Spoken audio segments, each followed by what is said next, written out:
So why did you make this movie? It was a really organic and incremental process. Maziar and I became friendly after he was on the show, after he'd been released. He was writing a book about his experiences. I was going to try and help him make that into a film, having no idea about the film process, and probably naively thought, I will send this book to a brilliant writer that we decide upon. That man will write that script in 2 months. We'll have it. We'll go make a movie. So the pace of the process was so tar pit-like that at a certain point, you know, we thought it's the type of film that I think is very relevant, and there's a certain urgency to the story that the more invested we got in the process, the more glacially it progressed. I think it became apparent that we're just going to have to do this and move it forward. Did you feel compelled at all to make it out of a sense of guilt or responsibility for what had happened to him? If that were the driving force behind it, it would have corrupted a lot of the story. There was certainly, in the very beginning, when we found out he had been arrested, there was that incredibly American reaction of, we caused all of this. We are the center of the universe.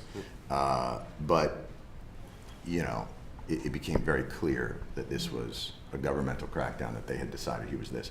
They had no evidence of his spying, so absurdly they just found something that they thought they'd show to him. But Maziar was, once he came back, it was very clear we kind of had nothing to do with it.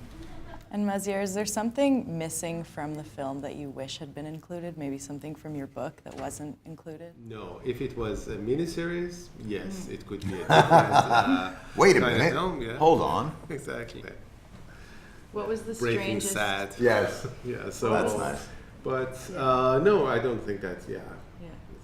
What was the strangest thing about having your story adapted to the screen?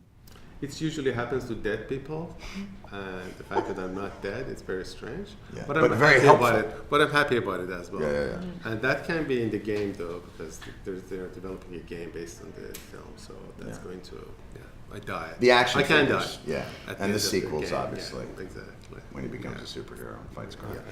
What's been your favorite reaction from the Iranian government since the movie has come out? I mean, the Iranian government does not have a sense of humor, but it's very funny. Right.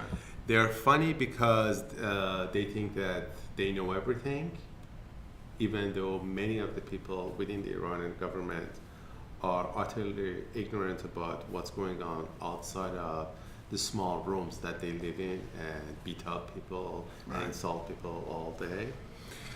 And because they have this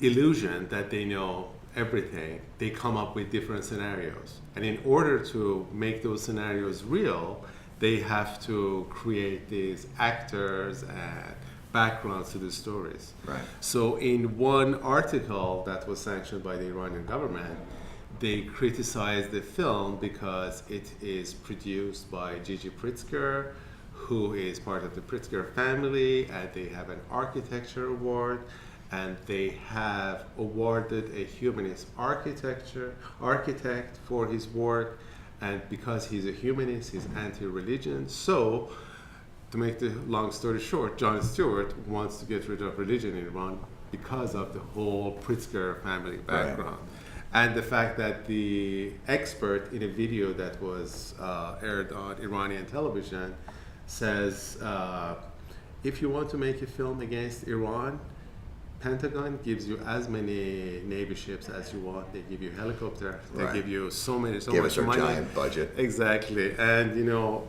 being involved in the process, I knew how difficult it was for Jon Stewart to raise the little money that we raised for making this film. Right. I always think for me that the question is, you know, watching the government believe that what projects strength is actually projecting weakness. So what they assume is their power, you know, and their, you know, making people confess on television, going out there, the things that they believe makes them look strong and authoritative, which undermine their authority and create weakness. And to know that I also am a CIA and Mossad agent is also nice. Are you aware that you are a major sex symbol to Jewish mothers everywhere? I think any viable adult male is a sex symbol to Jewish mothers. That's low. No, I'm just kidding. No, I did not. I was not aware of that, and my mother would probably disagree with that very vehemently. Well, my Auntie Debbie wouldn't. Auntie Debbie. All right, I'm She down with says that. hello. Well, I say hello to her back.